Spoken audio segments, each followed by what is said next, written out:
Évangile de Luc, chapitre 12. Sur ces entrefaites, les gens s'étant rassemblés par milliers au point de se fouler les uns les autres, Jésus se mit à dire à ses disciples, « Avant tout, gardez-vous du levain des pharisiens, qui est l'hypocrisie.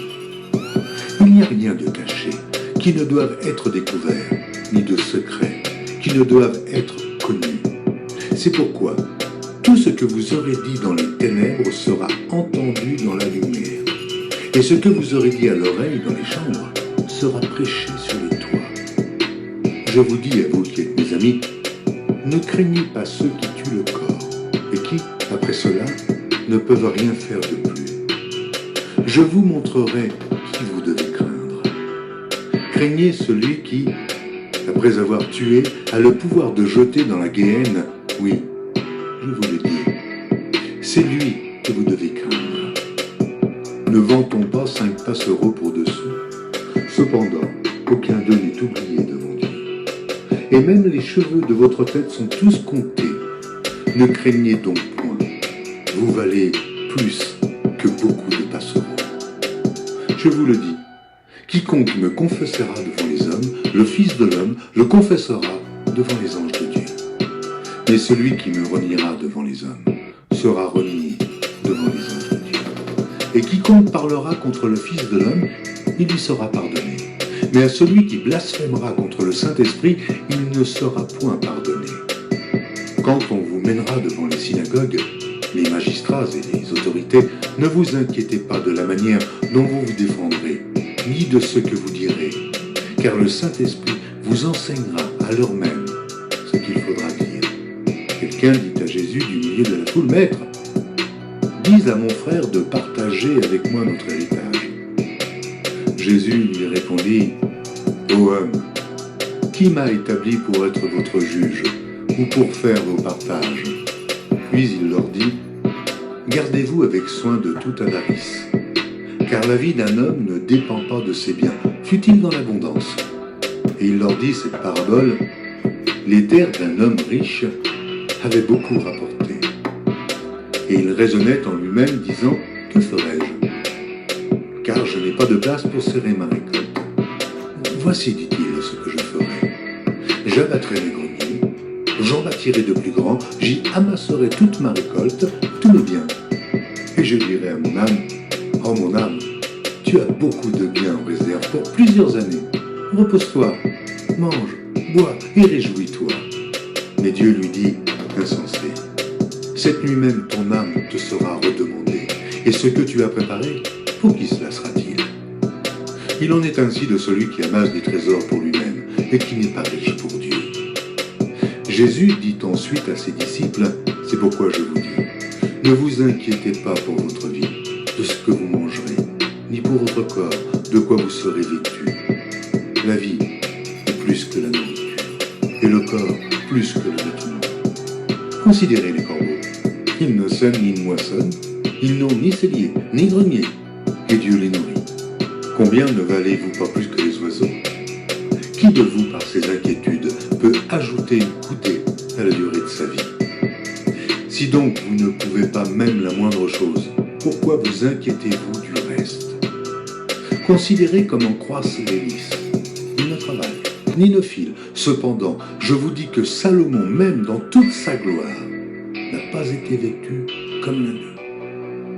Si Dieu revêt ainsi l'herbe qui est aujourd'hui dans les champs et qui demain sera jetée au four, à combien plus forte raison ne vous vêtira-t-il pas, gens de peu de foi? Ne cherchez pas ce que vous mangerez et ce que vous boirez, et ne soyez pas inquiets.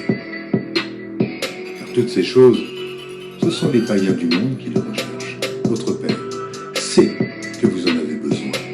Cherchez plutôt le royaume de Dieu, et toutes ces choses vous seront données par-dessus. Ne crains point, petit troupeau, car votre Père a trouvé bon de vous donner le royaume. Vendez ce que vous possédez, et donnez-le en aumône. Faites-vous des bourses qui ne s'usent point, un trésor inépuisable dans les cieux, où le voleur n'approche point, et où la teigne ne détruit point. Car là où est votre trésor, là aussi sera votre cœur. Que vos reins soient sains et vos lampes allumées.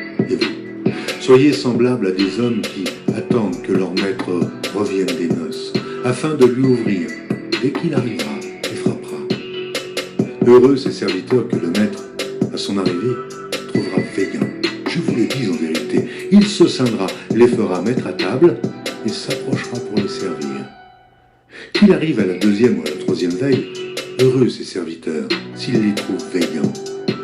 Sachez-le bien, si le maître de la maison savait à quelle heure le voleur doit venir, il veillerait et ne laisserait pas percer sa maison, vous aussi. Tenez-vous prêts, car le Fils de l'homme viendra à l'heure où vous n'y penserez pas. Pierre lui dit, Seigneur, est-ce à nous ou à tous que tu adresses cette parabole? Et le Seigneur dit, quel est donc l'économe fidèle et prudent que le maître établira sur ses gens pour leur donner la nourriture au temps convenable? Heureux ce serviteur que son maître, à son arrivée, trouvera faisant ainsi. Je vous le dis en vérité, il l'établira sur tous ses biens. Mais si ce serviteur dit en lui-même, mon maître tarde à venir, s'il se met à battre les serviteurs et les servantes, à manger, à boire et à s'enivrer, le maître de ce serviteur viendra le jour où il ne s'y attend pas et à l'heure qu'il ne connaît pas. Il le mettra en pièces et lui donnera sa part avec les infidèles. Le serviteur qui, ayant connu la volonté de son maître, n'a rien préparé, ni n'a pas agi selon sa volonté, sera battu d'un grand nombre de coups. Mais celui qui, ne l'ayant pas connu, a fait des choses dignes du châtiment, sera battu de peu de coups. On demandera beaucoup à qui l'on a beaucoup donné, et on exigera davantage de celui à qui l'on a beaucoup confié. Je suis venu jeter un feu sur la terre, et qu'ai-je désiré, s'il est déjà allumé? Il est un baptême dont je dois être baptisé, et combien il me tarde qu'il soit accompli. Pensez-vous que je sois venu apporter la paix sur la terre? Non, vous dis-je, mais la division. Car désormais, 5 dans une maison seront divisés, 3 contre 2 et 2 contre 3. Le père contre le fils, et le fils contre le père. La mère contre la fille, et la fille contre la mère. La belle-mère contre la belle-fille, et la belle-fille contre la belle-mère. Il dit encore aux foules, quand vous voyez un nuage se lever à l'Occident, vous dites aussitôt, la pluie vient, et il arrive ainsi. Et quand vous voyez souffler le vent du midi, vous dites, il fera chaud, et cela arrive. Hypocrite. Vous savez discerner l'aspect de la terre et du ciel. Comment ne discernez-vous pas ce temps-ci? Et pourquoi ne discernez-vous pas de vous-même ce qui est juste? Lorsque tu vas avec ton adversaire devant le magistrat, tâche en chemin de te dégager de lui, de peur qu'il ne te traîne devant le juge, et que le juge ne te livre à l'officier de justice, et que celui-ci ne te mette en prison. Je te le dis, tu ne sortiras pas de là que tu n'aies payé jusqu'à dernière pique.